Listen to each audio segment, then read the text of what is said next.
Good morning, ma'am. City. Burma boundary degina muka. Koi si more chat pata re. More si Burma boundary ni bako. Ma'am, more chat lagi. Imin na resiko. Ma'am, se chat pa hore. More chat pa hore. More yoraga muka yeng resiko. Sidalay re Kambang Kuno village sidalay re ko sida my welcome ke ni adwa somsa kip sina saibol narum aduga lam kharo kuno kharo khulel the center si yoroni adwa lamlong yoroni Burma yoroni sigisina koi lakpham ne ko से कोई pot low ngairi ai gari si mot khre hey yadre ma'am aina sida leire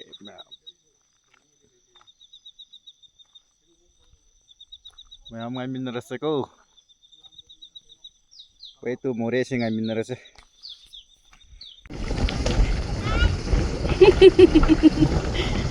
Yang nungai de ne.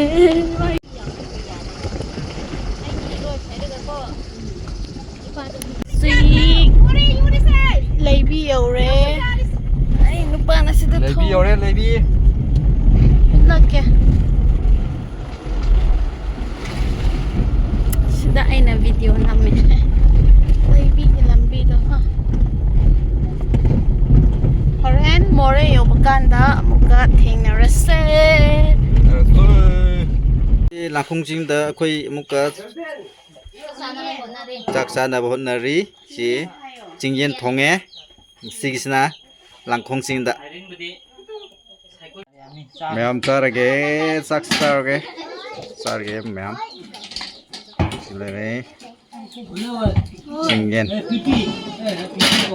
Ôi cô dạy đây là cô nít mà cái gì nó mặc vậy cô tôi thiền kìa đi đâu thiền răng là thiền có một mùa mà cái này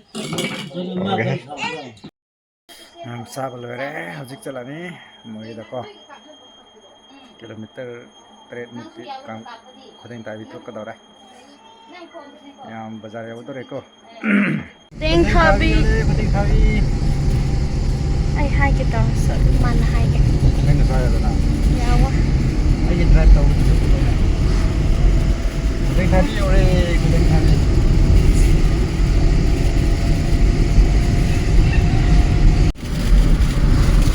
guys Moria kesenge Moria woo ma'am se more yore more gi background se yore silai re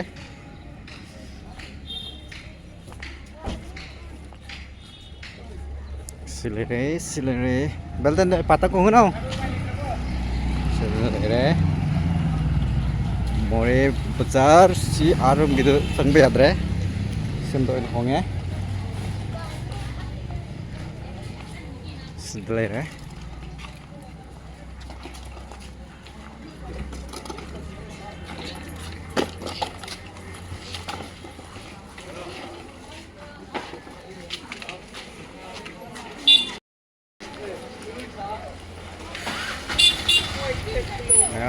Sudah lere mulai market.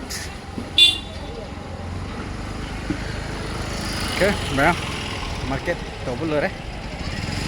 Ada na amuk kan berkanda Tinopal. Ya utare ko ma'am. Ma'am re Tinopal di yang minarase. Ma'am ai gini tiga mulai da marketing chale ajik se. Le kare Isa no pase gari ni ba mo ka hore ai san pa na gari ni ba hore cha mo gi amalai bidra di yung chat pe ya ro ai gi ni pi se usut hello no krok no kre kya hai gari kari mak akin ni lo sakin teloro akin le amro su gari ni de ka kapase yang masih Loro ne loro hong ka. Kre balo ni hinting. Ai gi pa na ka khre. Ai ya sab gari le bi di hai na ko. Ka poi la ni lon si sia ni hang ka be ke ma. Ha?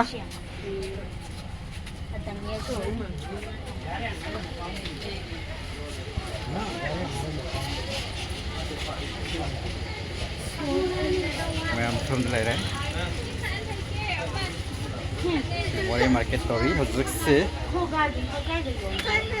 Makata yun nito. Sige, sa floor sa tulo. Oh, ambil ni balo soksi. Sudah pera tore gari le bi de bi. Ya ni ya.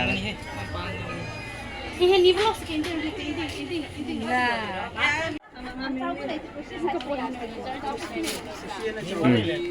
Kiri. Sare. Mori si sare. Kari keram berpamra. Tengok. Cik lagi dah, sih di 5 year, 6 year lagi. Oh. Sai. Andro kuno nalos ni ka. Sare. Andro color ka dai na. Ya sare. Hamke. Kari pamra. Sida medium. Moi si yang betara. Medium dah ani kata lagi. Iko hanggang ni lo. Moi na lo na san ko. जत्ती वाला बंदे एउटा बंदे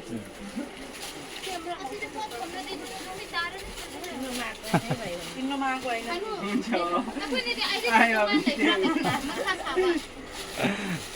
दिदी भाइलाई पनि यहीँबाट लगिदिनु भएको नि त्यही साइज भए पनि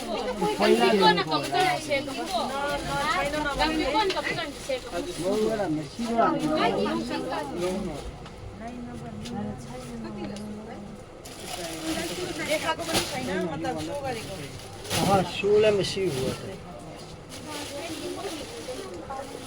भित्र लुकेको छ कि कान गाउने पनि मेरा भान्जा Balbala येलो मालो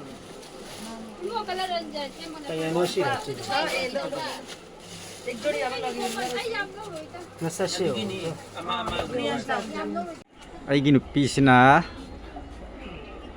Yo nangai fi khali. Sina khoi दुकानदार सिंग से ले रहा है और ये ले रहा है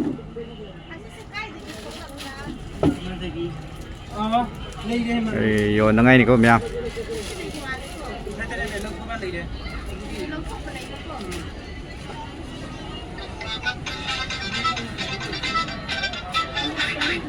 दिको ग्रामा डिजाइनर सिधा सिना hai mahi ni re singone si Aigi chisu kanna yo nangagi ki re iche gina paisa kya agiro amount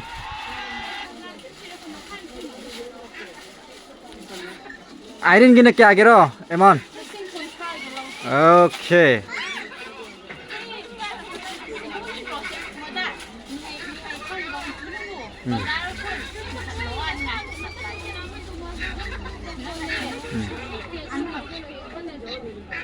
Aigi nupi na hek yon basilati si more dagi dum sasyaya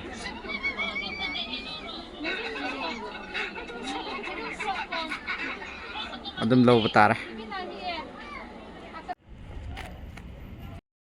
hai sai more gi khusa singo ma'am marketing lore hozik pakhalani ko ma'am gari da chilage lore Put hồn mất lời đấy mẹ mình xa gì vậy mình xa sẽ bắt con phô đấy xem không em phải khẩn lại cái Khoi more de ki thok kre hozi. Pat ka bi ka nang no. ada lâu đi mà bắt đầu lâu Se gari ne. si gari ini nih jo ada jo bonem ke sama mana hari ini Kon piu. Kai rom de chakani iche. Permat sang grasro Sang se. Som the Burma sang pham ni hai. Imaga iche ga. Ai ni pa ga. Ai di sak ti nai lo roi. Number 1 rom de hojik tu ta cakata ba Amanat tu dalai haure hoji amatu. Nampulong doket number 2 ne ba. why more to sida ai lai re ko mayam more se pun sida I han bala po ai bigi hojik se ai si amwar Ngau. ko chikre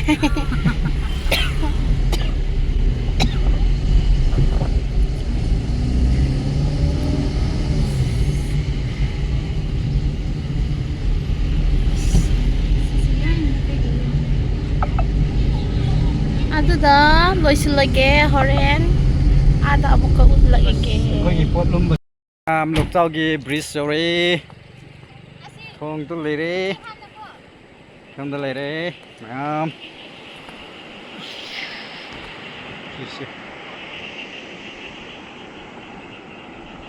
สิดเลยเรสิดเลยเรสิดเลยเรสิดเลยเรสิดเลย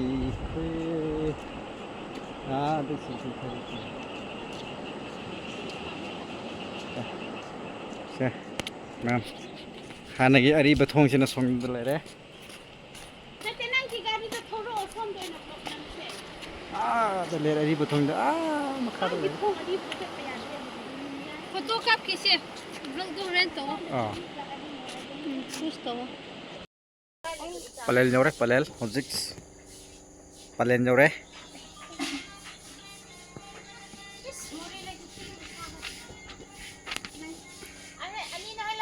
kira le di yum nyore ne ma'am